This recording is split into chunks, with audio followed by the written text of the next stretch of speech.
Kochi Edappally പത്തടിപ്പാലത്ത് bus നിയന്ത്രണം വിട്ട അപകടം. ബസ് മെട്രോ തൂണിൽ ഇടിച്ചു കയറി 8 പേർക്ക് പരിക്കേറ്റു. ഒരു കാറും അപകടത്തിൽപ്പെട്ടിട്ടുണ്ട്. വിവരങ്ങളുമായി അബ്ദുൾ റഹീം ചേരുന്നുണ്ട് കൊച്ചിയിൽ നിന്നും. റഹീമ, എങ്ങനെയാണ് ഈ അപകടം സംഭവിച്ചത്? വിവരങ്ങൾ എന്താണ്?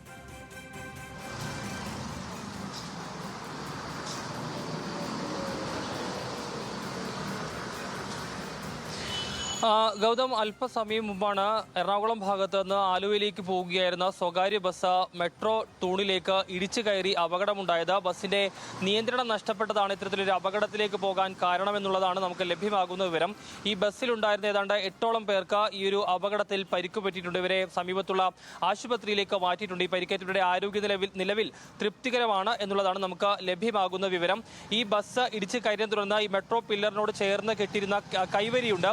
ആ കൈവരി ഇടിച്ച് തകർന്നതിനെ തുടർന്ന് തൊട്ടപ്പുറത്ത്, അതായത് ആലുവ ഭാഗത്ത് നിന്ന് എറണാകുളം ഭാഗത്തേക്ക് പോവുകയായിരുന്ന ഭാഗത്തേക്കാണ് ഈ കമ്പി തള്ളി നിന്നത്. അവിടെ അതുവഴി കടന്നു പോയിരുന്ന ഒരു കാറ് ഈ കമ്പിയിലേക്ക് ഇടിച്ചു കയറുകയും ആ കാറിനും സാരമായ കേടുപാടുകൾ സംഭവിക്കുകയും ചെയ്തിട്ടുണ്ട്.